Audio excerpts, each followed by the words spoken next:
네, 꼼찰 청장으로 함께하겠습니다. 반갑습니다. 예. 안녕하세요. 예. 법조 평론과 또한 이 사건의 이면을 살펴보는 시간입니다. 네, 오늘 아주 특별한 날입니다. 7월 16일 라이브인데 이재명 경기도지사가 상고심에서 무죄 취지의 파기환송 판결을 받았습니다. 뭐 사실상 무죄 판결을 받았다 이렇게 말해도 무리는 아닐 것 같은데 그 이야기를 비롯해서 오늘 다양한 이야기를 나눠보도록 하겠습니다. 서대인 변호사님. 안녕하세요. 네, 반갑습니다. 우리 신유진 변호사님. 안녕하세요. 그리고 장용진 기자님. 안녕하십니까. 그리고 김태영 기자님. 안녕하십니까. 바로 그러면 광고하고 네. 본격적으로 들어가도록 하겠습니다. 자, 오늘은요. 와. 낙지 좋아하는 사람들 좀 비웃으려고 저희가 그 통가리 비장과 쭈꾸미장 준비했습니다. 네, 그래요. 낙지. 이재명 지사를 낙지라고 이렇게 하는 인간들이 있어요. 아 정말요? 이제 뭐 어떤 여배우하고 뭐 낙지 먹으러 갔다. 전혀 사실 아니거든. 그러면서 항상 이재명 지사를 뭐 낙지사다 이렇게 얘기했던 사람들. 오늘 아주 저희들이 그분들께 빅뉴스를 드리는 차원에서 얌테이블 통가리 비장 앤 쭈꾸미장을 선사합니다, 여러분. 와. 아유, 그래요. 진짜 맛있게 생겼어요. 뭐 모르는데 그냥 일부러 침이 그냥 넘어가네요, 그냥. 뭐 이게 기획해서 한 건 아니고 네. 하다 보니까 이렇게 말을 지어낸 거예요. 예.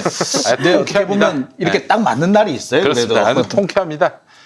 이런 말 할 수가 없어요. 자, 얌테이블 통가리 이 비장 앤 쭈꾸미장. 여름철에 입맛이 없는 분들 많이 계십니다. 저렴한 가격으로 정말 맛있는 반찬을 만나실 수가 있는데 바로 얌테이블의 밥도둑들. 네. 양념장 시리즈입니다. 오늘 소개할 상품은 통가리 비장과 쭈꾸미장. 통가리 비장. 이건 뭐냐? 국내산 가리비에 오동통한 살을 통째로 담은 데다가 거기에 얌테이블만의 강력한 양념. 네, 이거 원천 기술이 이 얌테이블에게 있는 거예요. 네, 맛이 없을래야 없을 수가 없습니다. 네, 게다가 통가리 비장에는 통상 이런 거에 그 뻘이나 모래가 묻어오는 경우가 맞아요, 있는데 맞아요. 그런 게 없어요.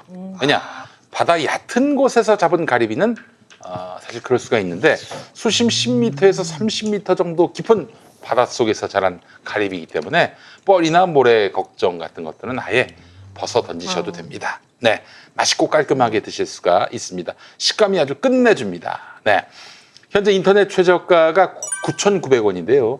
김용민닷컴에서는 압도적 최저가 7,900원. 와우. 무려 2,000원을 싸게. 와우. 네, 게다가 1+1 구매하실 경우에는 15,800원이 아니라 12% 추가 할인된 가격 13,900원에 모십니다. 아, 대단합니다. 자, 쭈꾸미장. 매콤달콤한 양념장에 극강의 쫄깃함을 보장하는 쭈꾸미장을 만나보시기 바랍니다. 밥에 비벼서 드셔도 좋고 면과 함께 드셔도 좋습니다. 소면과 함께. 예. 간단한 술안주로도 정말 좋습니다. 네. 냉동실에 두었다가 자연 해동으로 드시면 됩니다. 네. 냉동 보관할 경우 제조일로부터 1년까지 보관이 가능하기 때문에 유통기한 걱정하지 않으셔도 됩니다. 장기 보관하면서 간편하게 먹을 수 있는 통가리 비장과 쭈꾸미장 한번 맛보시기 바라겠습니다. 자, 얌테이블 쭈꾸미장 150g, 인터넷 최저가는 8,900원, 김용민닷컴의 압도적 최저가는 6,900원. 와우. 와. 3,000원 이상. 와. 3,000원 아닌가? 2,000원. 2,000원 이상. 2,000원이네요, 2,000원. 예, 죄송합니다. 그냥 넘어가지 좀. 3,000원으로 알아듣게. 예. 자, 이 준비된 수량이 소진되면 행사는 중단됩니다. 지금 바로 김용민닷컴에서 100% 국내산 통가리 비장과 쫄깃탱탱 쭈꾸미장을 압도적 최저가에 만나보시기 바라겠습니다. 얌테이블의 맛있는 반찬을 정말 저렴한 가격에 구매할 수 있는 절호의 기회 절대 놓치지 마시기 바랍니다. 네, 맛이 어때요? 맛이 없을래요? 없을 수가 아니 없어요. 한 입 먹고 너무 맛있는데 읽느라 못 드시니까 저도 지금 참고 있었어요. 아, 그래. 아이고, 예의 바른. 예의 바른 청년이야. 얘가 은근히 또 이렇게 예의가 조심한 거예요, 그거는. 아닙니다, 아닙니다. 아니, 대범하게 먹어. 침이 넘어가는 소리가 자꾸 들리네. 와, 진짜 맛있어요. 진짜 너무 맛있어요. 맛있어요. 아. 너무 맛있어. 아니 이게 너무 가리비가 너무 통통해요. 맞아요. 가리비 완전 통통해. 아니, 가리비가요, 이거. 초코볼 같네, 통통해요, 초코볼. 통통해. 통통해. 이게, 난 깜짝 놀랐어. 이게 무슨 뭐라 그러니? 초코볼. 네, 초코볼. 오징어 땅콩 같은. 네. 아 정말 저 이런 거 이렇게 먹는 거 탱글탱글해 있잖아요. 무슨 구슬같이 진짜 네, 탱글탱글. 이게 맛있어요. 이 저 얌테이블은 저희가 한 뭐 2년 가까이 광고하는데 한 번도 우리가 고생한 적이 실망시킨 적이 없어요. 저 집에서 주문해서 먹었는데 남편이 아주 좋아하더라고요. 그래요. 혼자서도 밥 챙겨 먹어. 아, 이게 정말. 똑같은 해산물은 이게 언제 어떻게 시작을 그 조리를 했냐에 따라 가지고 이렇게 비린 게 좀 달라지거든요. 그러니까 빨리 신선할 때 조리를 해야지 안 비려요, 사실은. 근데 보니까 정말 신선할 때 제때 얼려냈네요, 그러니까. 전혀 비린 것도 없고 이게 비린 거는 아무리 양념을 많이 해도 비리거든요. 근데 이건 그렇지도 않고 네. 진짜 깔끔하고 진짜 맛있다. 그리고 양념도 정말 매콤하고 맛있어요. 양념 진짜 맛있어. 양념이 이게 정말 맛있어요. 아까 말씀한 소면 생각하니까 소면에다가 오이 좀 이렇게 채 썰어가지고 아이고. 그래가지고 하면은 와 이게 그냥 야식으로도 짱이고 밥이랑 술안주도 이렇게. 술안주 사실은 술안주 맥주 이렇게 해가지고 딱 하면 그렇죠. 이봐. 맥주 이봐 이게 크기 봐요 이거. 진짜 맛있습니다. 이거는 그냥 사탕인데요 거의. 네, 맞아요. 정말 통통해요. 알사탕 같아요. 알사탕. 그래 맞아 알사탕. 와 근데 이 쭈꾸미 장이 그 혹시 여러분들 젓갈이라고 생각하시면 안 돼. 이거는 장이에요. 그래가지고 젓갈 아니에요. 네. 양념이 적당하게 비벼 먹기 딱 좋아. 막 이렇게 그치. 막 짜가지고 쬐끔만 먹어야 되는 게 아니고 이 내용도 튼실하기 때문에 맞아요. 밥에다가 듬뿍 넣어갖고 비벼 먹고 그래. 이게 젓갈로 생각하기 쉬운데 절대 아니에요. 젓갈이 아니에요. 네. 젓갈은 이제 북 담궈가지고 좀 삭힌 그렇지. 거잖아요. 그렇죠, 그렇죠. 이건 전혀 그렇지 않고 네. 그냥 살아있어요. 신선해요. 정말. 그리고 양념이 그렇게 막 짜지가 않아요. 그리고 사실은 여기 우리는 지금 맨 밥만 먹는데 여기도 이제 뭐 예를 들면 상추라든지 야채 같은 거 좀 썰어서 넣으면은 이게 완전 한 그릇에 영양식이거든요. 단백질 있지, 밥 있지, 야채 있지. 와. 아니 제가 어릴 때 삼척에 살다 왔거든요. 저희 삼척 그 맞아요. 외갓집이 거기서 이제 막국수집을 하는데 거기 다대기가 그 양념이 그 가자미 식혜예요. 근데 그게 생각이 나요 지금. 그러니까 이게 그 국수 소면에다가 그냥 그 국수 육수 있잖아요. 조금 뿌리고 요거 넣어서 먹으면 기가 막힐 것 같아요. 진짜. 이거 삼척 어디? 삼척 어디? 삼척에 그 원덕? 아닙니다. 딱 그 조심. 후진의 수욕장이라고 아예 그쪽이에요. 삼척 시청 있고 그래. 봉황산 근처. 오. 삼초까지 다 하시네요. 난 장래 강원도지사 한번 해보고 싶어. 강원도지사 하셔서 또 이제 음.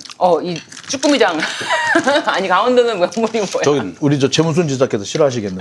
경쟁자가 끝났어요 이번에. 맞다, 삼선. 3년이면 끝났어. 이번에 삼선 하셨구나. 예. 근데 진짜 맛있다. 김진태가 나올 가능성이 있기 때문에 거기 있는. 안 돼. 그분은 안 돼. 저희가 보내드릴게요 강원도로. 내가 진짜 맛있네. 진짜 맛있네. 방송 57,000원짜리 출연료, 회당 출연료 57,000원도 까이는 판에 강원도지사는 무슨 아예요. 아니요, 또 그건 또 몰라요, 저. 강원도는 약간 그 지지하는 장색이 확실한 것 같아 진짜. 근데 또 분위기가 어떻게 바뀔지는 몰라요. 그러니까 밑바닥 민심이라는 게 정말 재밌는 게 그 최문순 지사가 맨 처음 이제 출마하셨을 때 이제 엄기영 씨하고 이렇게 그렇지. 경쟁을 하셨잖아요. 이렇게 선후배, MB 선후배. 또 보니까 춘고 선후배 뭐 이렇게 됐더라고요. 근데 외형적으로 나오는 그 지지율 보면은 한 번도 이긴 한 적이 번도 없어요. 이게 없어요. 최문순이. 네. 근데 밑바닥에 가서 이렇게 사람들 민심을 물어보면은 아주 조심스럽게 최문수는 절대 우리 속일 사람은 아닌 것 같아요. 그런 얘기들이 쭉 나오는 거예요. 그래서 은근히 뚜껑 열어봐야 되겠구나 싶었어요. 아니나 다를까 그 강원도는 세 군데가 제일 중요하거든요. 춘천, 원주, 강릉. 이 세 곳에서 선거구 한 곳도 진 적이 없어요. 어떤 그 투표함을 열어도 한 군데에서도 최문순 지사가 지지를 않았어요. 그래요? 네. 그 밖에 다른 이제 그 군 단위는 거의 다 이제 저쪽 한나라당. 저조했는데 그 세 군데에서 그냥 싹 이겨버리니까 결국 최종적으로 이겼죠. 밑바닥 민심이라는 게 특히 강원도는 모르겠더라고요. 강원도는 여론조사에 자기 의사를 잘 표시하지 않아요. 근데 이게 양념이 너무 맛있는데 아우. 양념을 너무 많이 주셔서 아깝다. 아깝다. 너무 많이 남았는데. 양념을 진짜 맛있어요. 양념 버릴 수가 없는데. 아, 진짜 맛있는데. 이 진짜 밥 한 공기 더 있으면 더 이렇게 맞아요, 맞아요. 소면이라도 하나. 네, 소면. 아, 맞아. 쓱싹쓱싹 비벼 먹어도 될 것 같아요. 그러니까요. 진짜 맛있게 먹어. 양념. 와. 이거 진짜 밥도둑이네. 이거.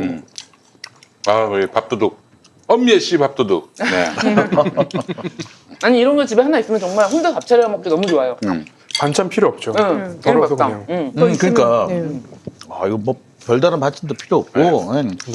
밥 세 밥 그냥 해가 전기밥통이 이제 밥은 하니까 탁 앉혀놓고 하면은 알아서 이제 먹을 수 있어요. 네. 한 손 먹을 수 있을 것 같아요. 저 여기 저 앞에 있잖아요. 가져가세요, 저. 나중에 끝나고. 아니 오늘 저는 집에 가면서 주문하려고요. 주문해야겠다. 너무 맛있어. 알겠습니다. 그럼 우리 저 총각 김태현 씨가. 네. 그래요. 아, 와, 혼자 밥 먹기 귀찮을 때 아침에 나올 때 밥 먹기 진짜 귀찮거든요. 귀찮지. 네. 그때 비벼 먹고 나오면은 계란 후라이도 하나 올리면 좋겠다. 오늘 시키면 내일 오나요? 자, 그래요. 자, 오늘 이재명. 막 그러니까. 예. 네. 이재명 경기도지사께서 이제 3심까지 마치고 오늘 제가 그 방송을 봤는데 네. 이건 뭐 한마디로 판결이 아니라 임상기 판사에 대한 탄핵 선고문 같은 느낌이 들었습니다. 판사로서 탄핵. 아주 개망신을 주더만요 보니까. 사실 제가 처음에 얘기를 들었거든요. 이 법원 분위기, 특히 그 판사님들 사이에서는 아니 무슨 이런 판결이 다 있냐, 경악을 금치 못했다는 얘기가 나왔습니다. 그래서 저는 뭐 원사이드하게 한쪽으로 쏠리는 줄 알았더니 7대 5더라고요. 네, 반대 의견. 5명은 또 그렇게 또 반대 의견도 계속 2심 판결이 했어요. 괜찮다고. 네. 좀 이해를 할 수가 없었는데 그 얘기 하나하나 한번 풀어보겠습니다. 네. 예. 우리 저 소대인 변호사님 오늘 판결 내용 요약을 한번 해주시겠어요? 요약을 한번 해드리면 네. 일단은 그 후보자 초청 토론회에서 이제 이재명 지사가 상대방 김영환 후보의 그 질문, 그러니까 형님을 강제 입원시키려는 것이 맞았죠? 이렇게 한 질문에 대해서 아니요, 그런 일 없습니다라고 부인한 것이 과연 네. 허위사실 공표에 해당하느냐, 이게 이제 쟁점이었는데 네. 대법원 오늘 판결 요지를 말씀드리면 이제 일단 후보자 등 초청 토론회는 고비용 정치구조 개선과 선거운동 공정성 확대를 위하여 도입된 선거운동 방법의 하나로서 굉장히 중요한 기능을 한다. 그런데 그런 후보자 토론회는 이제 즉흥적으로 후보자들 간의 질문과 답변 그리고 주장과 공방이 이렇게 제한된 시간 내에 이루어지는 것이기 때문에 그 표현의 명확성에는 한계가 있을 수밖에 없다. 네. 그래서 다른 후보자의 발언을 의도적으로 왜곡하지 않는 한 자신이 처한 입장과 관점에서 다른 후보자의 발언의 의미를 해석하고 대응할 수밖에 없다. 이런 네. 점에서 봤을 때 네. 당시에 이재명 지사가 김영환 후보의 질문을 이해한 의미는 형님을 불법 위반시킨 적이 있지요. 그러니까 그렇지. 직권을 남용해서 불법 위반시키려고 한 사실이 있지요라는 질문으로 이해를 했다고 볼 수 있다. 그렇죠. 그리고 거기에 대해서 그런 일 없습니다라고 한 것이 유권자의 관점에서 볼 때 허위 사실을 적극적으로 공표한 것이라고 볼 수 없다. 이렇게 판단을 해서 제가 봤을 때는 굉장히 상식적으로 잘 판단이 이루어진 것 같습니다. 네. 제가 이거 항소심 판결 나왔을 때 사실 그때는 이제 이동경 TV에서 했지만 네. 이 공표라는 말에 대해서 너무 말이 안 맞는다. 그리고 제가 이제 소재인 변호사님도 말씀을 드렸지만 이 말하지 않은 것 사실은 이 판결문에서 저는 사실 첫 번째 문장 읽을 때 알게 됐어요. 그러니까 첫 번째 잠깐만 빨리 실으면 뭐 판결문? 아니요. 말하지 않은 여기 없구나. 이거 논점. 그 논점이 그 허위사실 공표 이걸 쟁점에 대해서 얘기하겠다라고 하면서 말하지 않은 것이 이렇게 말하지 않은 것이 공표라고 할 수 있는지에 대해 살펴보겠다라고 했을 때 아니 말하지 않은 것을 어떻게 공표라고 해? 우리가 아는 그러니까요. 공표라는 의미가 있잖아요. 그래서 대법원에 분명히 공표란 이런 것이다라고 얘기를 해줄 줄 알았어요. 근데 사실 이 요지에는 없어요. 근데 이 대법원에서 오늘 판결문을 이제 이 판결 이유를 읽으실 때는 읽어주셨는데. 잘 들어라. 공표란 이런 것이다. 공표란 사전적 의미 그대로 여러 사람에게 널리 드러내어 알림, 공개 발표다. 어떤 사실에 대한 발표, 내가 알리는 거다. 근데 항소심이 어땠어요? 말하지 않은 것, 내가 그 절차에 더 적극적으로 설명하지 않은 것, 해명하지 않은 거는 허위사실 공표야. 오해할 수 있도록 방치한 것도 공표라는 거예요. 공표다라고 그러니까 주장을 이게 했죠. 그러니까 이심에서. 네, 그렇죠. 공표라는 말을 우리가 그러니까 한글을 아는 사람이라면 누가 적극적으로 말하는 것을 말하는데 이거를 가지고 항소심에서는 말하지 않은 부분이 공표다. 라고 했거든요. 네. 그렇죠. 그래서 저는 그게 너무 납득이 안 가서 분명히 파기환송될 거다. 이 공표라는 말을 그렇게 혼자서 아무리 법원이라도 아무리 그래도 이거를 그렇게 문헌의 의무를 마음대로 제한할 수 이제 없다. 그 2심에서 벌금 300만 원이 나왔기 때문에 이게 만약에 그 3심에서 그대로 인용되면은 바로 이재명 지사는 아웃이고 그렇죠. 39억의 선거 비용을 토해내야 되고 그런 거 아닙니까? 네. 그렇죠. 이 같은 벌금 300만 원짜리 판결이 있었는데 그게 꽤 오래 전에 전주에서 이 경찰 출신의 이무영 후보와 민주당이었을 거예요. 장영달 후보가 아, 이제 예. 나왔는데 TV 토론에서 이무영 후보가 장영달 저 사람 저기 민주화 운동 때문에 감옥 간 것 같지만은 저 사람 저기 뭐 친북 발언을 해가지고 친북 발언을 해서 감옥 간 것이다 이렇게 얘기를 한 거예요. 네. 그거는 장영달이 물어봐서 답한 게 아니라 본인이 아예 질러버린 거죠. 그렇게. 네. 예. 적극적으로 자기 네. 주도권을 갖고 그리고 자기가 하고 싶은 말 발언 기회가 주어졌을 때 했기 때문에 네. 그게 300만 원 나온 거예요. 근데 지금 이재명은 그냥 수세적인 입장에서 그런 일 없습니다. 방어적인 입장에서 그런 일 없습니다. 이 한마디 한 건데 너 왜 그 구체적인 설명을 안 했어? 왜 말하지 않았어? 너는 허위 사실을 공표한 거야. 이러면서 이제 말하자면 300만 원 때린 거잖아. 이건 네. 터무니없어. 처음부터 그러니까 말이 안 되는 거였어요. 이 부분을 잘 좀 구분을 좀 해야 되는 게 그래요. 그러니까 그 정신보건법인가요? 그 법에 따르면은 이 절차가 좀 있어요. 그러니까 정신병을 앓고 있는 사람이 이제 치료나 입원 또는 진단을 거부할 때 강제로 진단을 받게 하는 절차가 있고요. 그다음에 강제로 입원을 시키는 절차가 있습니다. 근데 이재명 지사가 시도했던 거는 강제 진단 절차였어요. 따라서 강제로 입원시키려 한 적이 있죠라는 말은 틀린 겁니다. 네. 근데 한편으로 보면 뭐가 있냐면 강제 진단 절차도 입원을 시킬 수가 있어요. 그 맞아요. 절차 속에서도. 그렇지. 근데 그렇게 보면 또 강제로 입원시키려 했죠라는 말이 틀린 말은 또 그 말이 또 틀린 말은 또 아닌 거예요. 그러니까 여기서 다의적으로 해석할 수 있는 상태에서 불법적으로 강제 입원시키려 한 건 아니거든요. 그래서 그런 적 없습니다라고 얘기했는데 이 역시도 다의적으로 해석할 수 있단 말이에요. 근데 다의적으로 해석을 할 수 있는 경우에 이게 좀 애매하잖아요. 애매한 경우라면 종합적으로 전적인 맥락을 보고 해석을 하거나 그게 아니라면은 애매할 때는 피고인의 이익으로 거든요. 근데 그런 부분을 완전히 무시하고 내가 볼 때 다의적 의미가 있고 이런 의미도 있는데 국민들이 이렇게 다른 의미로 볼 수도 있으면 그걸 네가 아니라고 그 부분은 아니라 딱 잘라줘야지 그 자르지 않았기 때문에 유죄라고 하는 건 처음 사실 말이 안 되는 예. 사실은 말이 안 되는 그렇죠. 거였어요. 이제 중요한 부분에서 객관적 사실에 부합하다면 사소한 부분이 이제 진실과 이제 다소 다르다거나 다소 과장되었다거나 그것만으로 이제 모든 발언을 일률적으로 엄격하게 처벌한다면 이제 어떤 얘기도 있었냐면 선거를 전후해서 후보자 토론회에서 한 발언을 문제 삼아서 고소 고발이 이어지고 이로 인해 수사권 개입이 초래된다면 필연적으로 수사권 행사의 중립성에 대한 논란을 피할 수 없을 뿐만 아니라 선거 결과가 최종적으로 검찰과 법원의 사법적 판단에 좌우될 위험에 처해짐으로써 민주주의 이념이 훼손될 우려도 있다. 이런 표현까지 좀 그러니까 강하게 했더라고요. 토론회에서 네. 이게가 나왔으면 토론회에서 마무리를 짓던 거 해야 되는데 그거를 갖고 있다가 나중에 내가 너는 탈락시킬 거야. 너는 내가 무조건 더 이상 발언을 하지 않고 이제 그거를 고소라는 거죠. 그러면 이제 검찰 법원 가서 그제서 당선이 무효가 되는 거야. 그러니까 이게 토론회 나와서 이런 생각도 들더라고요, 저는. 뭐만 사실 뭐 잘못한 거 있으니까 좀 이렇게 포괄적으로 물어봐. 그래서 그런 일 없습니다. 잘 됐다. 이거 그런 일 없습니다. 그럼 당신은 지난번에 신호 위반한 거 여기 찍혔어. 거짓말했다. 막 이럴 들면 이런 식이면은요. 네. 뭐 토론회. 차기 대선이나 뭐 총선이나 지방선거 때 후보자 TV 토론회 때 함정을 파야 돼. 그렇죠. 그래서 네. 함정 파서 팔 수 있어. 상대방이 그래서 뭐 포괄적으로 답변했거나 그러면은 바로 이걸 그렇죠. 갖고 고발해서 당선 엎을 수 있고. 방금 제가 하고 싶었던 말이 그거였어요. 네. 이게 오늘 유죄가 나왔으면 네. 제가 만약에 후보라면은 네. 그 선거 운동을 가장 싸게 할 수 있는 게 이 토론회잖아요. 네, 맞아요. 가장 싸게 할 수 있는 토론회에서 그 항상 그 무게를 감추고 있다가 질문. 이거 하셨죠?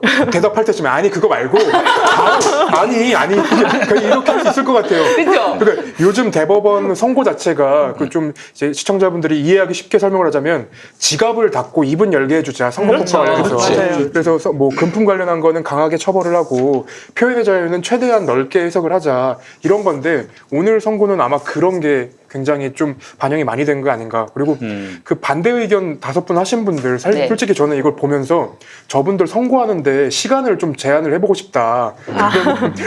토론처럼 똑같이 제안을 하면은 이분들이 반대 의견을 다 말할 수 있을까? 그럼 반대 의견 저대로 말한 거야. 그분들도 다 허위사실 공표 하나씩 걸릴 수 있어. 그래 다 걸릴 수 있단 말이에요. 그러면 걸릴 수 있다. 이 말도 이제 대법원 판결이 또 명시적으로 설치를 했는데 이제 그렇게 국가기관이 토론 과정의 모든 정치적 표현에 대해서 발언이 이루어진 배경이나 맥락을 보지 않고 일률적으로 엄격한 법적 책임을 부과한다면 그 토론회에 나온 후보자 등은 자신의 발언에 대해 사후적으로 법적 책임을 부담하게 될지도 모른다는 두려움 때문에 활발한 토론을 하기 어렵게 되고 결과적으로 후보자 검증이 심각하게 위축된다 이런 표현도 있더라고요. 근데 오히려 반대 의견에서 정말 재밌는 이 지금 말씀하신 거에 딱 반대적으로 반대 의견에서는 그래요. 이렇게 어떤 논리인지 제가 반대 의견까지 꼼꼼히 살펴봤거든요. 이거는 36페이지짜리 판결문 원문입니다. 네. 근데 네네.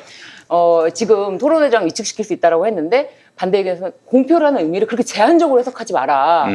사실 왜곡하지 않았냐. 그것도 공표다. 그리고 왜곡이란 말을 썼죠. 네. 네. 그리고 그 왜곡이나 이런 것에 대한 척도가 낮아질 경우에는 이제 토론회에서의 주장과 반론, 질문과 답변에 의한 공방과 검증에 흥미를 잃게 하여 흥미를 잃게 해서 그 너무 웃긴 거예요. 재미없지 않냐? 치열하게 싸워야 되는데 재미없지 않냐? 약간이라도 왜곡이 있으면은 이게 토론의 질을 낮게 한다는 거예요. 토론의 퀄리티까지. 그래서 오히려 활발한 토론이 이루어지지 않는데 그래서 투표율도 낮아진대요. 이분들이 굉장히 아니 무슨 그런 말도 안 되는. 근데 말도 안 될 뿐만 아니라 설령 그렇다고 하더라도 이거를 사법부가 걱정할 문제는 아닌 것 같아요. 그래서 굉장히 그렇지, 맞아요. 심하게 걱정하시면서 네. 투표율도 낮아지고 결국 선거 결과를 왜곡하는 결과를 초래하기 때문에 안 된다. 공표라는 의미 좁게 해석하면 안 된다. 토론 흥미를 잃게 된다. 정말 여기 써 있어요. 아, 정말 엽기적이네요. 토론의 흥미를 잃게 한다. 네. 아니 토론의 흥미를 위해서 그 선거운동의 자유를 억압하고 또 무슨 자유라고 했더라 오늘 그 정치적 표현의 그렇지 자유일까요? 정치적 표현의 네. 자유 그걸 억압해야 됩니까? 헌법적 가치를 지켜야 돼요. 방송의 퀄리티는 방송국이 고민하게 만들고 그렇죠.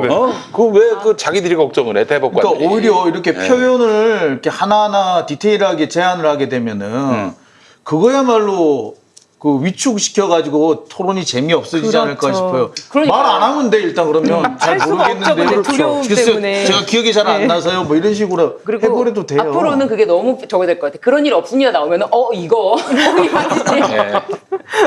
그것도 이제 단순한 부인이잖아요. 예. 과태료입니까? 과태료 내고 안 나가지. 기본적으로. 그렇죠. 그렇죠. 예, 안 나가게 되죠. 안 나가지.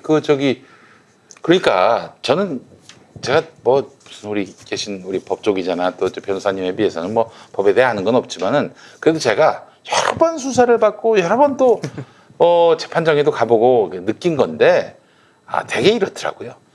고의가 아니면 잘 처벌하지 않는다. 고의로. 그렇죠. 네. 고의가 있어 되고 그 다음에 네.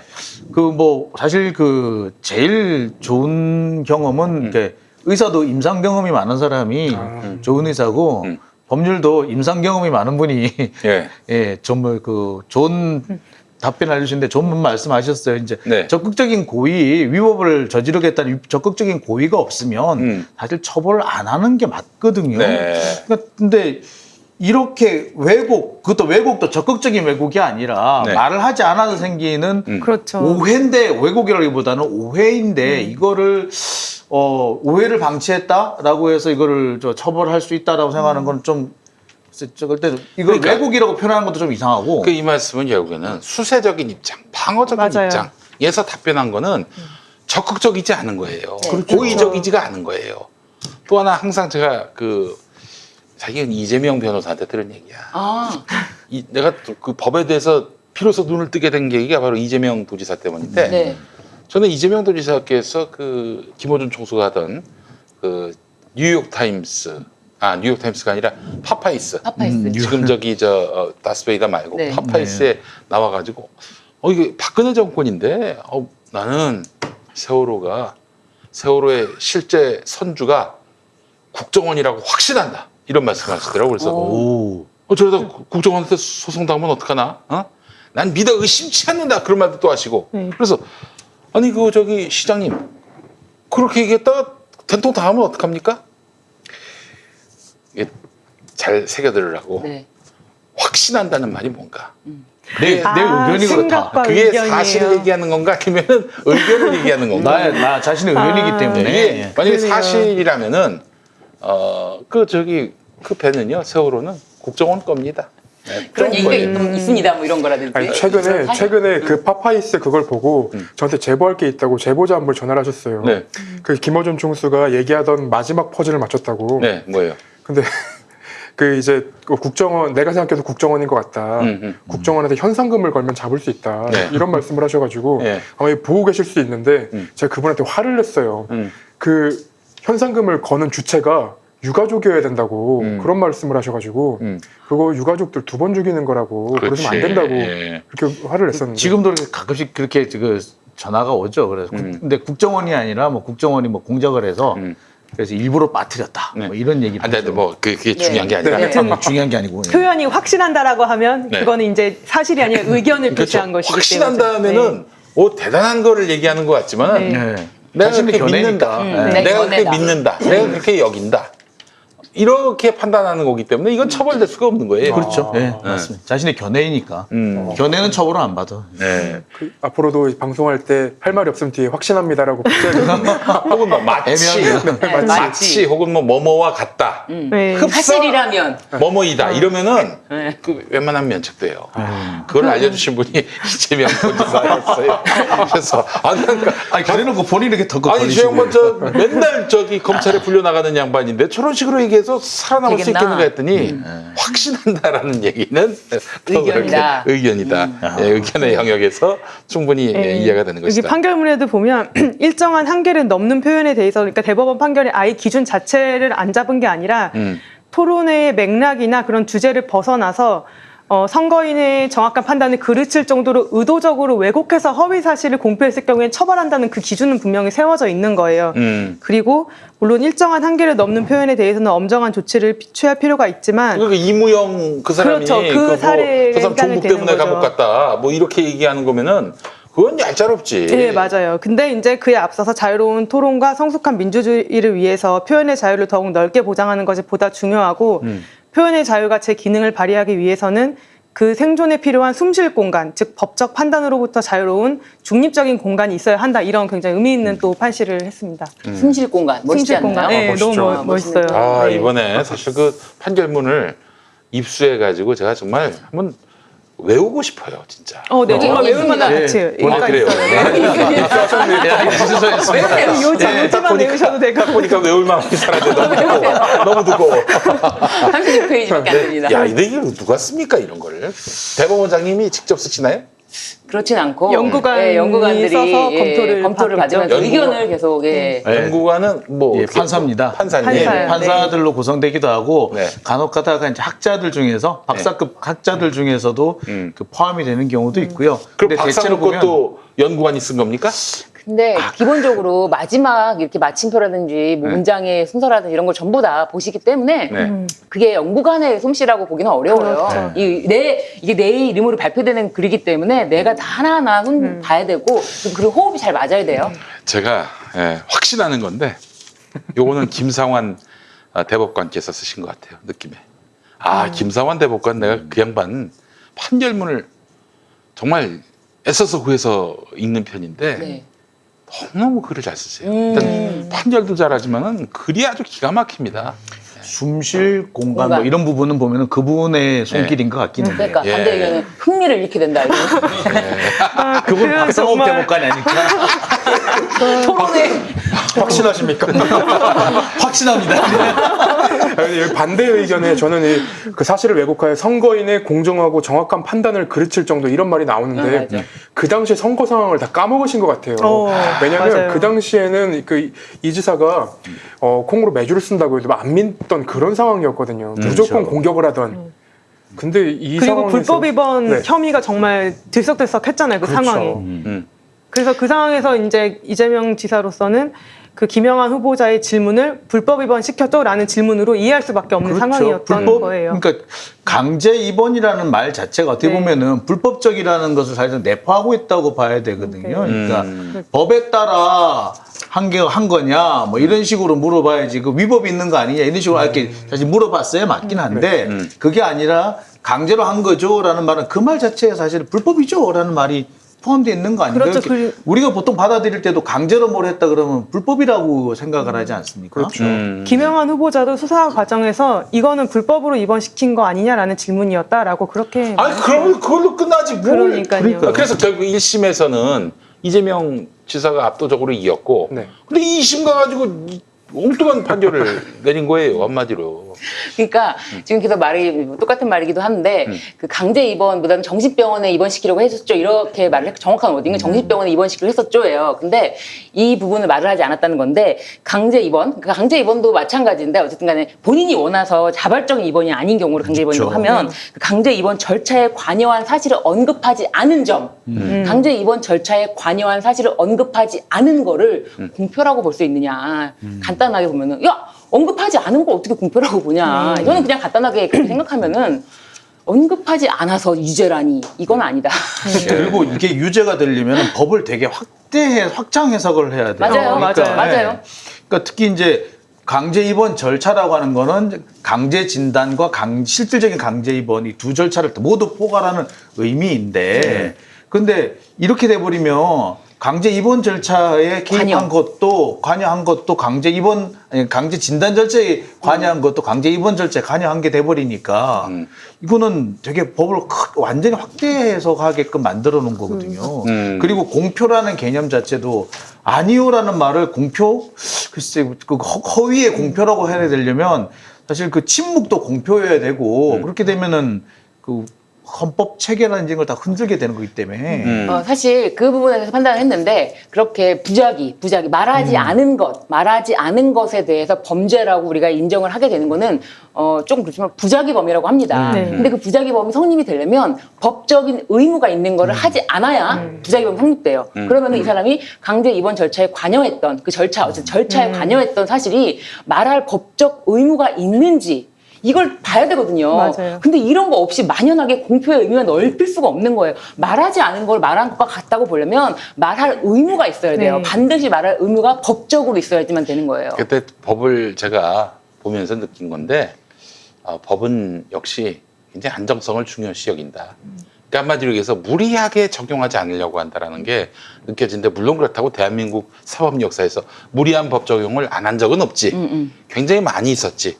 그러나 적어도 이렇게 정상적인 정부 아래에서는 법원이 이렇게 개무리할 이유는 없어요. 네? 그리고 말씀 이제 하시니까 제가 다 생각이 나는 건데요. 그러니까 법률이라는 것은 해석을 할 때 명쾌해야 돼요. 맞아요. 근데 마치 명쾌해야 돼. 맞아요. 예. 법률을 해석을 하는데 마치 꼬투리 잡아서 이거 걸렸어 라고 하는 식으로 법률을 해석한다면 그거는 사실 그 정말을 법치라고 하기는 어렵거든요. 명쾌하게 긴 거 아닌 거 딱 그렇죠. 구분을 네. 지을 수 있어야 되는데 뭐 하나 꼬투리 잡혔어? 그럼 너 처벌.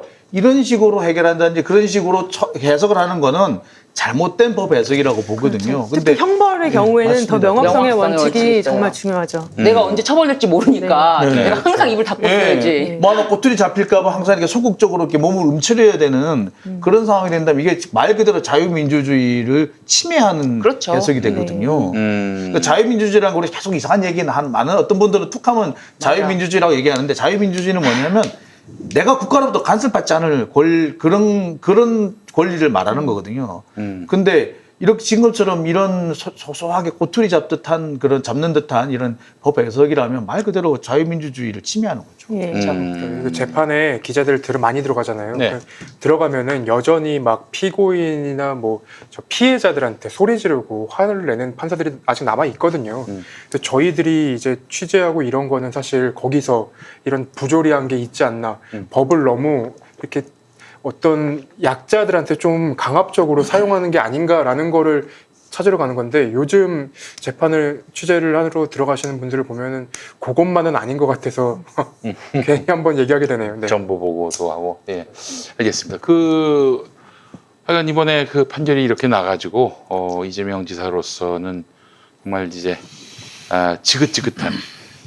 그 알고 봤더니 2년 그러니까 임기의 절반을 맞아요. 송사에 그렇죠. 휘말리기도 네. 했지만 봤더니 이게 2010년에 성남시장이 되고요. 2011년부터 매년 검찰에 소환돼 가지고 어마어마하게 털렸나 봐요. 또 그리고 은수미 시장이 전에 관훈 나이트클럽 나왔는데 네. 14개월 동안 그러니까 본인께서 취임하시고 네. 14개월 동안 이재명을 털기 위해서 이틀에 한 번꼴로 뭔 협조가 자꾸 온대요. 협조 요청이 온다는 거예요.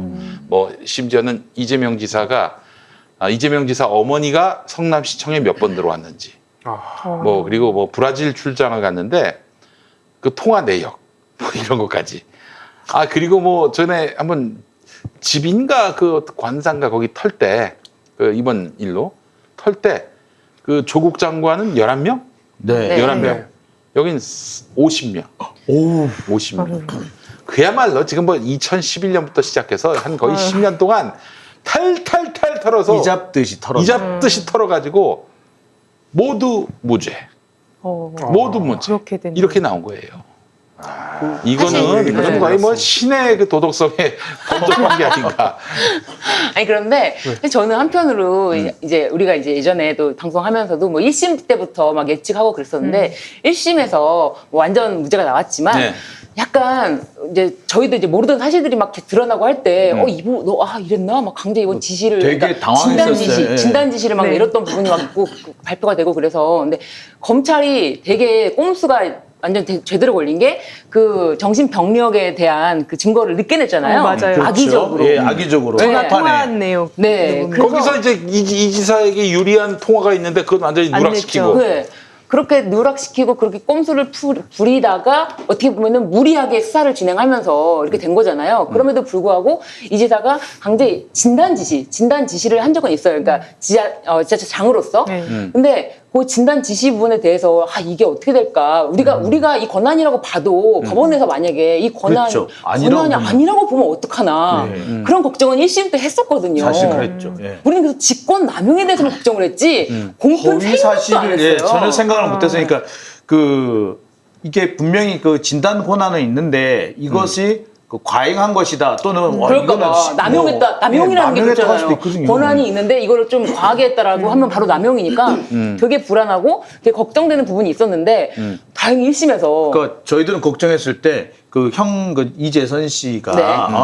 그 당시에는 그 정신병력이 병이 없었고 네. 오히려 이 일 때문에 정신병이 생겼다 네. 이런 식으로 해석을 하면은 이거 곤란하겠는데 네. 그 걱정을 했었거든요. 네. 근데 그 부분은 그래서- 오히려 클리어가 되고 네. 엉뚱하게. 근데 왜 엉뚱하게 엉켜. 됐냐면은 이게 이 판단을 다시 이제 대법원 판결도 보니까 반대 의견을 보니까 이 사람이 이재명 지사가 이제 이런 말을 함으로써 이 당선의 목적이 있었다. 사실 이걸 털기 시작한 것도 이 사람 이제 끌어내리려고 한 거잖아요. 그러니까 사실 직권남용죄가 만약에 유죄가 나온다고 해도 그걸로 인해서 지사직이라든지 피선거권에 영향이 없을 거예요. 그렇죠. 없죠. 그런데 이 사람을 유일하게 날릴 수가 있는 거는 허위사실 공표라는 거야. 그러니까 직권남용으로 아무리 판결문을 잘 써봤자 그거는 이 사람 날릴 그렇죠. 수가 없으니까 날릴 수가 그거 없으니까. 신경도 안 쓰고 오직 허위사실 공표에만 매진한 것 같아요. 그러니까 결론을 오직. 내놓고 네. 거기에 맞춰서 그건 맞아요, 진짜. 구성을 했다. 네. 법리를 구성했다. 그러니까 달리 말하면 이런 걸 보고 법기술이라 그러죠. 그렇죠.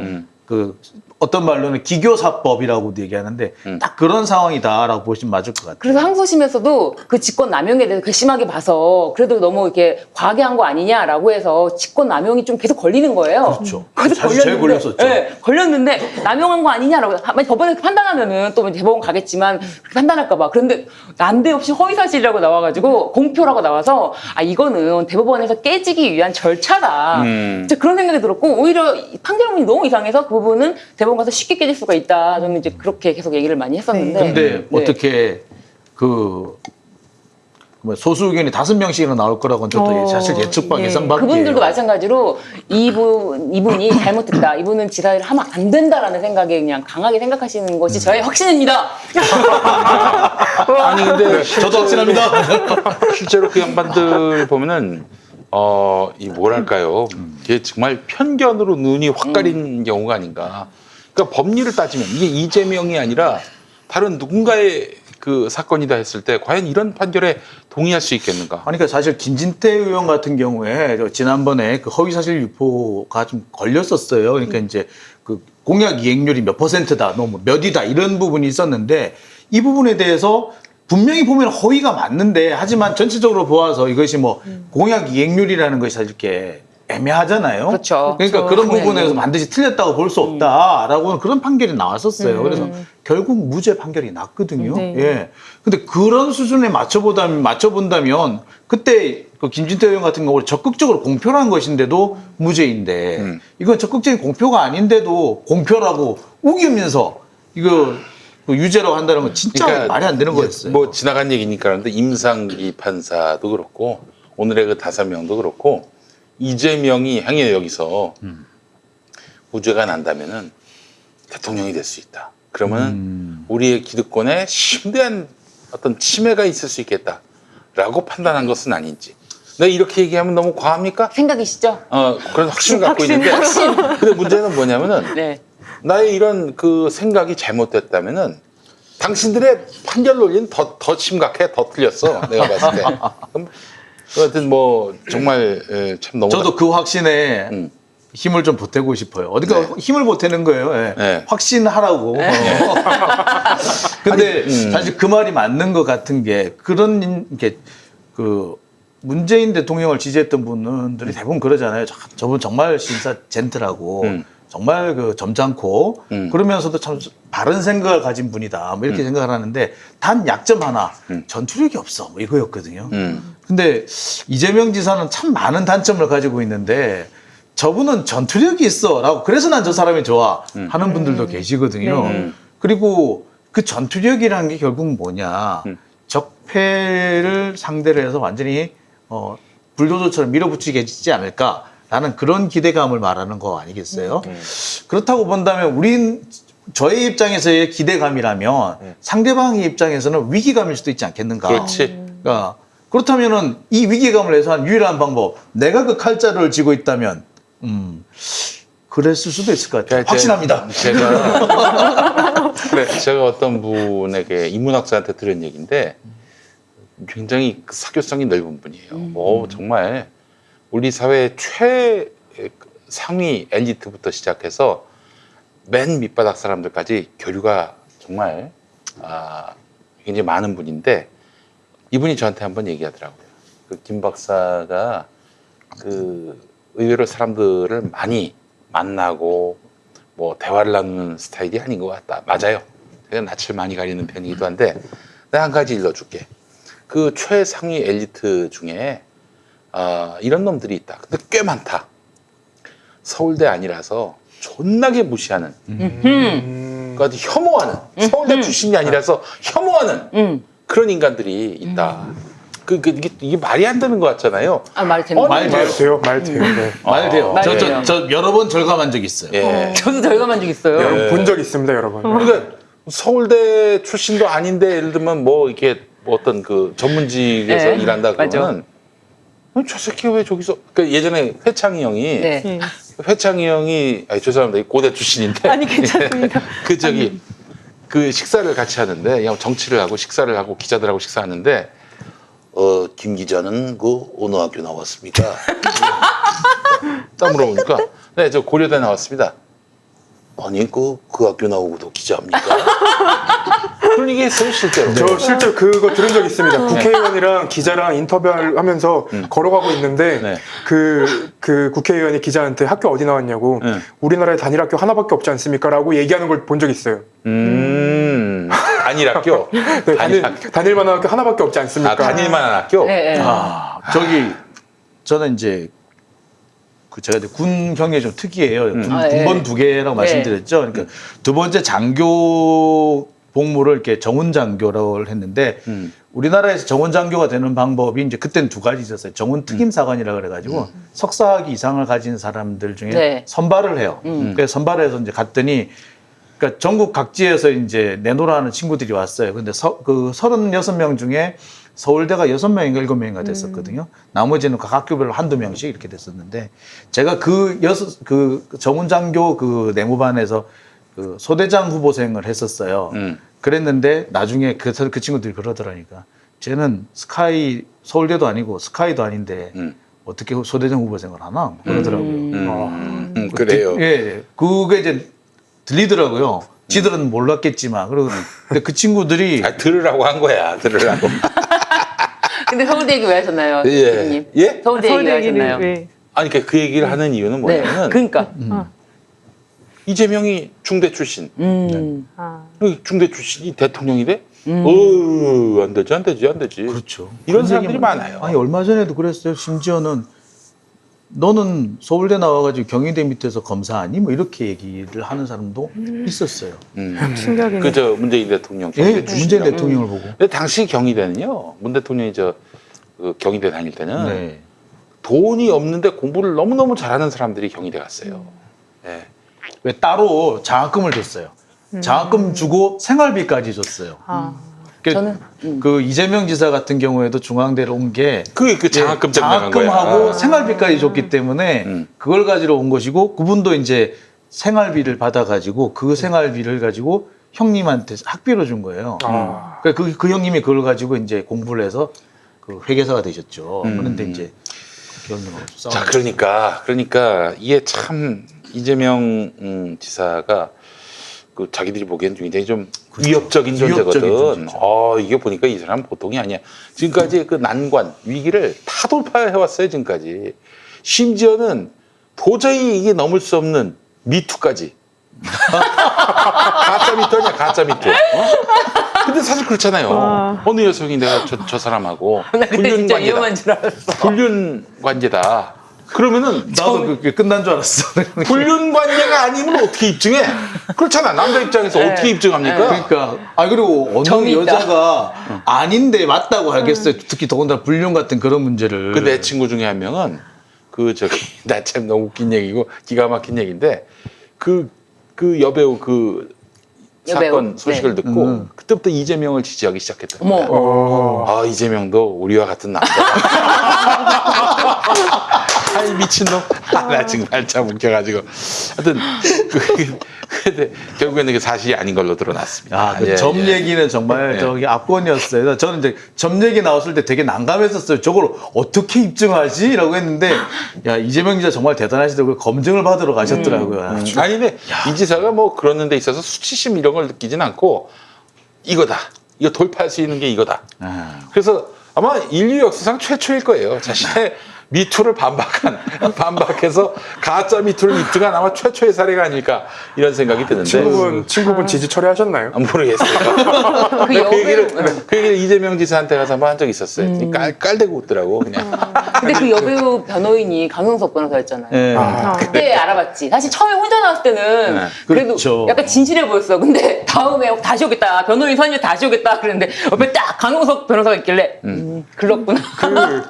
이제 그 여성분 녹취록이랑 이런 거를 변호사님이랑 처음 만난 그 케이블 채널에서 다 깠어요. 그래가지고 거기서 보면서 이게 맞는 거야? 더 이상 취재는 안 하고 그냥 녹취록이 나오니까 녹취록을 다 까버린 거예요.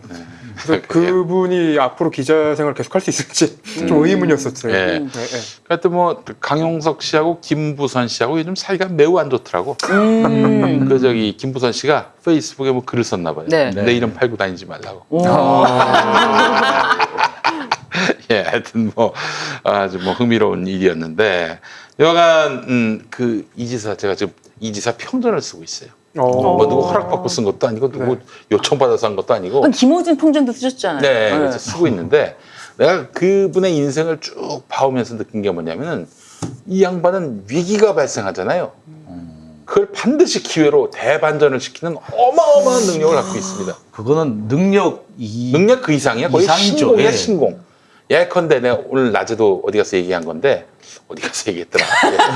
예. 어디지 알겠다. 그 예컨대 이제 굉장히 세인들에게 싸가지 없는 이미지로 비춰졌잖아요. 그렇죠. 그렇죠. 싸가지 없는 이미지로 비춰졌는데 여기에 절망하지 않고 이 양반이 코로나19 때 이만희를 때려잡는데 그 싸가지 없는 이미지를 갖다 쓴 거예요. 그 이만희가 백기 들었잖아. 맞아요. 이 그때 인간은 진짜. 이 인간은 뭐 위협할 수단이 따로 없다. 약간 두테르테가 보이기도 했어요. 네. 밀고 가가지고. 아마 이재명 지사가 아니라 다른 분이 그렇게 밀고 들어갔다면 이만희가 콧방귀도 안 꼈을지도 몰라요. 그러니까 이재명이었으니까 이거 안 되겠다, 이거 큰일 나겠다 싶어서 그렇게 백기 들지 않았을까. 또 어떤 종교계라고 얘기하지 않겠습니다. 뭐 하여튼 뭐 힘자랑하는 종교계가 있습니다. 아실 것 같은데, 예. 네. 뭐 틈만 나면 동성애 운운하고, 뭐 하여튼 혹시 갔다 오셨나요, 자판에? 아니 갔다 온 건 아니고요. 네네. 동성애 반대하는 뭐 이런 종교계가 아, 예, 있어요. 근데 거기서 경기도 쪽에 그 종교계는요. 이 지사한테 꼼짝도 못해. 이 지사한테 꼼짝도 못해. 뭐 딴 데는 뭐 중앙정부고 뭐 자치단체고 할 것 없이 뭐 무슨 연합회 만들어 가지고 뭐 가서 따지고 뭐 당신 우리한테 재미없게 굴면은 아주 재미없는 줄 알아 이렇게 협박을 하는데 이 지사한테 감히 그럴 생각을 안 해요. 그래서 글쎄, 그게 그 조금 드센 이미지가 그런 면에서는 또 도움이 됐네요. 네, 그러니까 그런 것들에 좌절하거나 절망하지 않고 돌파해 그냥 이 양반은. 근데 저는 진짜 이 판결문 읽으면서 한편으로는 그 반대 의견 내주신 그 5분의 대법관들이 또 저 하나 계곡 정비도 그러네. 계곡 맞아. 네, 맞아, 맞아요. 계곡 정비 때도 싹수들이 진짜. 네. 상인분들이 나중에는 그 저기 2심 그 결과가 그 유죄로 나와가지고 네. 그것 계곡 상인들께서 도리어 이재명 지사 항소를- 구명 활동을 네, 했다고. 왜냐면 그러시다면서요. 계곡을 이재명 임기안에 치울 거고 근데 이재명이 만약에 아웃돼봐 그러면 계곡을 이렇게 계곡에서 네. 직접 평상을 깔지 못해도 그 주변부에 네. 장사하게 해줄 테니까 그 약속은 지키겠다. 그 약속을 믿으면서 또 이 치웠죠. 계곡은 치울 지키고. 것이 확실시되기 때문에 네. 이재명이 있어야 맞아요. 2등이거든. 완전히 대권 주자의 반열에 그냥 누구도 의심할 수 없는 상황이 돼버린 것 같은데요. 네. 아니, 근데 그것도 몰라. 그것도 모르는 그거는 건가요? 지금 근데 너무 빨라, 이제부터 그 얘기는. 어마어마한 또 저항과 도전과 뭔 얘기가 이런 게 나올지 있을 몰라요. 거예요. 지금 뭐 사실 항상 이런 얘기 나올 때마다 제가 이제 그 예시로 드는 사람이 김남국 변호사입니다. 김남국 의원. 솔직히 저는 김남국 의원의 뭐 흠을 잡을 게 있을까 싶은데 장가 안 간 거 빼고는 흠 잡을 게 없는 사람인데 흠이 잡히잖아. 잡히죠. 그러니까 무슨 일이 있을지는 몰라요. 뭘 또 물고 뜯을지 모르겠고 요즘 추미애 장관 같은 경우 보세요. 절에 가가지고 사진 올린 거 가지고 뭐 그거 가지고 갑질을 운운하는 이유를 모르겠는데 그때 그 절에 갔는데 비서관 따라왔다고 갑질 운운하는 그런 기사를 보면서 그러니까 기가 막히잖아요. 보좌진들이 차를 몰고 같이 가서 휴가를 내고 같이 갔대요. 왜냐면은 근무제 이탈이 되니까. 그래서 어쨌든 정치권의 압박이 있었고 검찰 내부에서 압박도 있어서 피해서 간 거였는데 그 보좌진을 데리고 간 거를 추미애 장관이 갑질을 했다고. 그러니까 사실 그 상황이 보면 그래요. 그러니까 제가 그 부분을 좀 들었는데, 그러니까 그 지휘권 발동하고 난 다음에 그 대검에서 이거 지휘를 안 받아들일 수가 없는 거예요. 네. 특히 이제 자꾸 이게 뭐 검찰청법 위반이라고 뭐 버텼는데 검찰청법 위반이라 그 부패방지법하고 공무원 행동 강령을 또 들이밀면서 네가 그 윤석열 네가 법을 어긴 거야라고 네, 딱 해버렸기 그랬죠. 때문에 도망갈 방법이 없었던 거예요. 그때부터 계속해서 이제 이 로비가 들어오더라는 거예요. 특임 검사를 좀 받아달라. 파국은 막아야 되는 거 아니냐. 여기에 몇몇 국회의원들이 또 막 이렇게 끼어 들어갔다는 거예요. 그래서 여당 의원들. 그렇죠. 예, 바로 그렇 정확하셨습니다. 그러니까 추미애 장관이 야 이거 안 되겠다. 야 짐 싸. 딴 데 좀 가 있자. 라고 해서 보좌진들이랑 가서 옮긴 거거든요. 그러니까 근데 그거를 가지고 갑질을 했다고 말한다는 것 자체가 말이 안 말이 되는 안 거예요. 근데 되네요. 요것도 사실 이유가 있어. 왜? 원래는 그 보좌진들을 비롯해서 장관 보좌진하고 비서가 다 검사였어요. 근데 이번에는 다 정치권에서 같이 들어온 분들이거든요. 네. 그러니까 이게 꼴보기 싫은 거야. 검사가 하나 붙어줘야지 어떻게든 간에 우리가 찔러 들어갈 구멍이 생기는데 전혀 안 들어가는데 그나마 딴 데로 절로 도망을 가버리지. 그러니까 그걸 가지고 다 꼬투리를 잡는 거거든요. 그러니까 근데 저는 지금 말씀하시다가 제가 갑자기 아까 이제 그 서울대라고 생각이 또 매칭이 네. 되는 부분이 있는데 지금 이 반대 의견을 낸 5분의 이 대법관들이 어떤 정치적인 그 목적이라든지 뭐 이재명 지사가 싫어서라기보다는 한편으로는 그 엘리트 정신이라는 게 있거든요.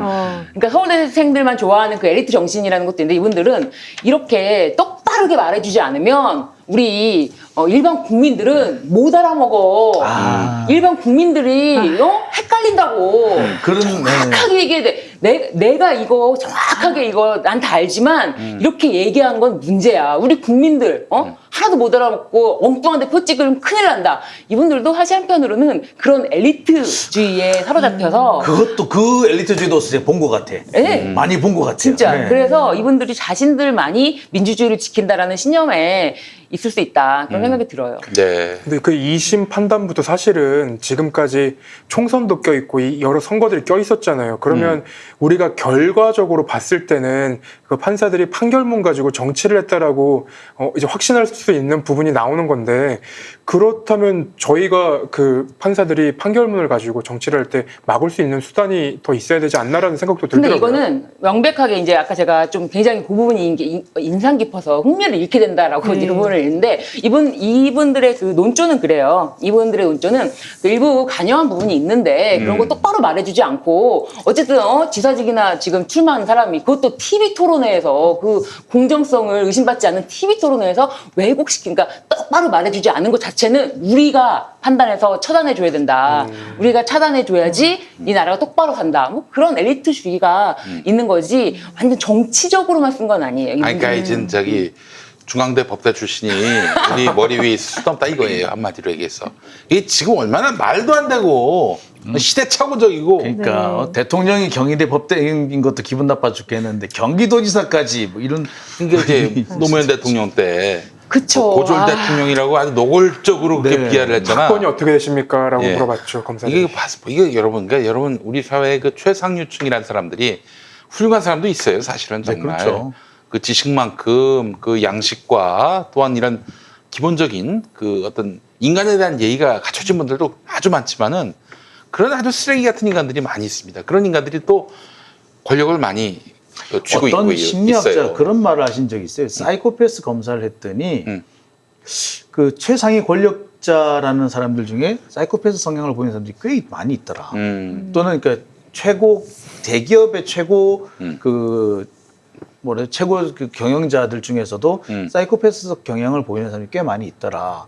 라는 얘기를 하는데 사실 그 얘기 들었을 때는 약간 섬뜩했거든요. 왜냐면은 제 주변에서 엘리트라고 하는 좀 좋은 학교 다니고 네. 좀 잘 나간다라는 그런 친구들 보면은 그런 모습을 보일 때가 있었어요. 그 공감 능력 부족, 네. 그다음에 자기 목적을 위해서 거짓말을 한다거나 모함을 할 때 좀 자유자재로 이렇게 그 논리를 갖다 붙이는 듯한 그런 모습을 보면서 사실 우리 주변에도 사이코패스가 있고 사이코패스가 권력을 잡을 수도 있겠구나라는 생각을 했었어요. 근데 말씀하신 거 보면 사실 그 맥락과 좀 맞닿는 부분이 있는 것 같습니다. 오늘 알겠습니다. 제목이 우리 꼼찰총장이잖아요. 네. 이 검찰에서 얼마나 털고 예. 얼마나 쑤시고 해서 예. 결국 나온 것이 무죄입니다. 네. 검찰 어떻게 하실 겁니까? 네. 그리고 뭐 많은 사람들은 여전히 그 여배우 이른바 점 사건하고 그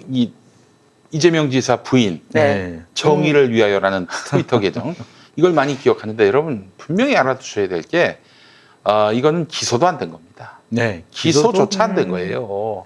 아니 근데 저는 정말로 이해가 안 갔던데 그 계정하고 어떻게 네. 그 부인하고를 연결시킬 생각을 했는지 네.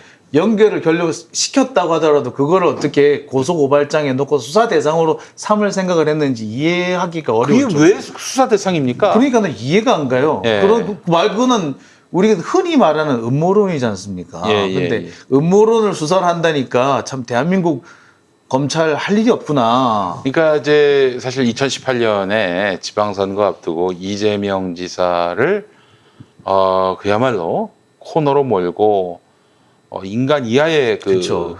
이 존재로 취급하면서 이 침뱉고 밟았던 이자들의 실체가 전 너무나 궁금해요. 물론 잘 모르고 그렇게 하신 분도 있겠지만은 이걸 선동하고 이렇게 막 그렇게 주입시켰던 혐오를 유발했던 이 자들의 실체가 너무나 궁금하고 그들 배후에는 아까 제가 얘기했던